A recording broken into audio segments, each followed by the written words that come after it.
Hi, I'm Erin Palmer, Team Rayceen Productions co-host and moderator. And I'm Tiffany Green-Williams, Team Rayceen Productions co-host and moderator. Joining us is Ciprian Ivanof. Welcome. Hello. Thanks for joining us. Before we talk about your 2024 campaign to become DC Shadow Representative, please tell the viewers a little bit about your background and who you are. Well, I was born in communist Romania, and I experienced a bit of life, not much before the fall of communism and after. However, it was pretty much a one-party state my entire time in Romania. And there are certain patterns of incompetence and mismanagement that became very, very obvious.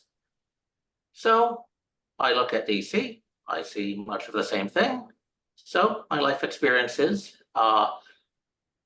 in the country I was born in and living in Minneapolis, and then living in DC and studying law and seeing how bureaucracy works has motivated me. Thank you. Well, let's talk about your campaign. Tell us about your qualifications and why you want to be elected DC Shadow Representative. Of course, I studied history, Eastern European history. I studied law at American University. I focused on administrative and national security law. But probably the most important thing is that I am bitterly cynical. And when it comes to the issue of government management, cynicism and pessimism are good things because there are so many projects that people promise. There are vendors who promise all sorts of things. There are all sorts of pressure groups that say, if you only do this, it'll be wonderful. And you have to be bitterly cynical to resist being drawn into bad ideas. And that's probably the most important thing. Just being willing to openly disagree. In law school, you learn truth is oftentimes found by people arguing with each other. Well, I'm an argumentative person. I'm a cynical person. Those are valuable traits, and I see the city council where there really isn't a lot of open disagreement.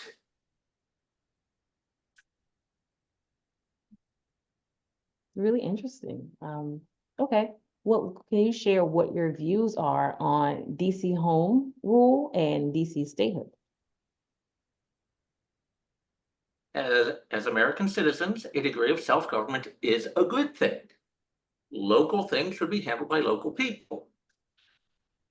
The trouble is when you get into giving those local elites the power to basically self-select themselves into retirement.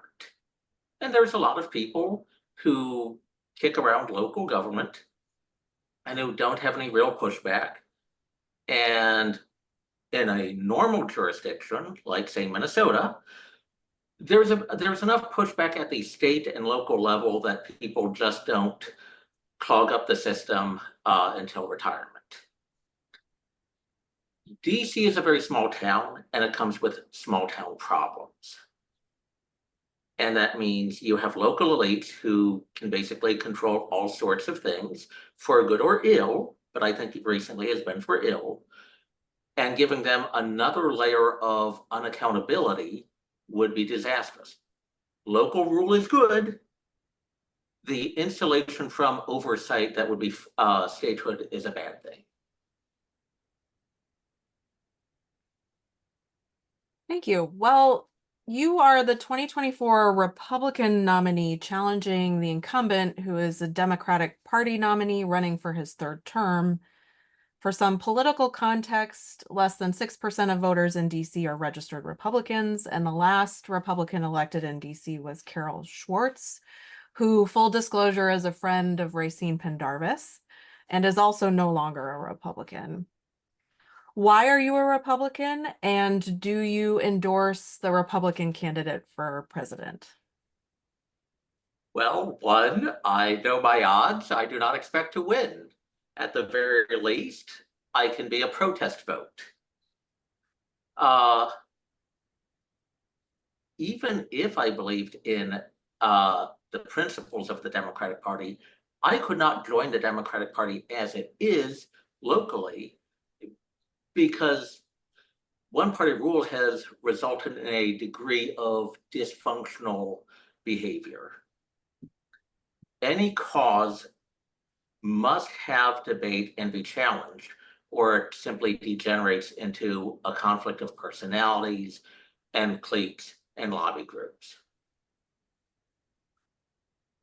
Ultimately, I am an American first, and that means I believe in debate.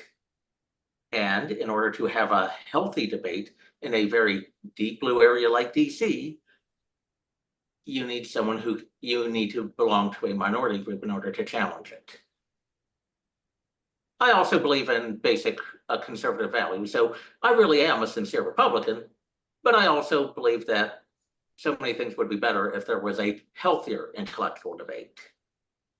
I have a quick follow-on question, which is whether you have any views about Initiative 83, which is the ballot initiative about ranked choice voting, but I'm more particularly interested in your views on open primaries.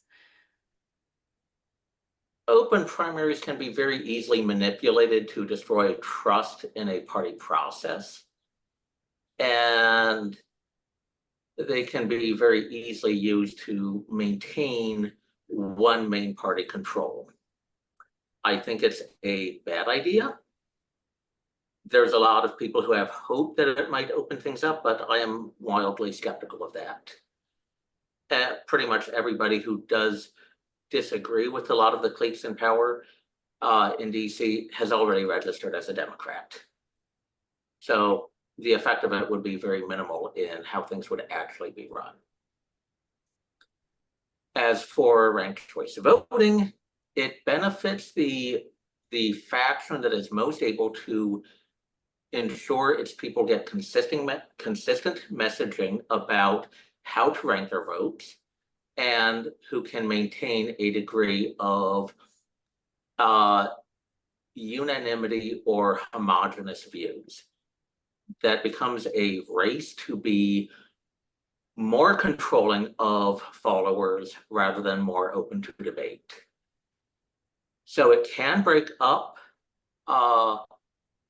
areas that are dominated by one party, but it also creates an incentive to be much more intolerant of dissent. So I'm against it.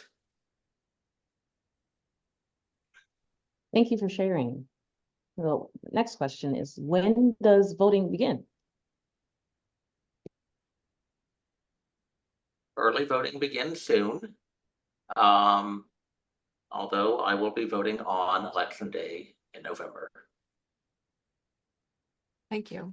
Please tell our viewers how they can learn more about you and how to support your campaign.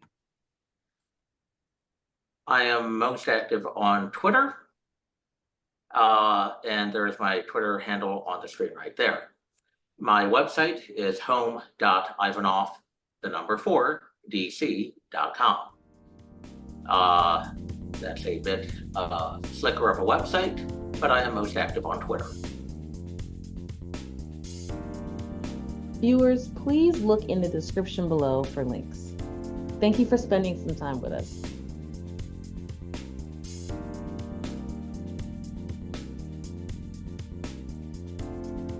To those watching, please follow Team Rayceen on social media and subscribe to the Team Rayceen YouTube channel.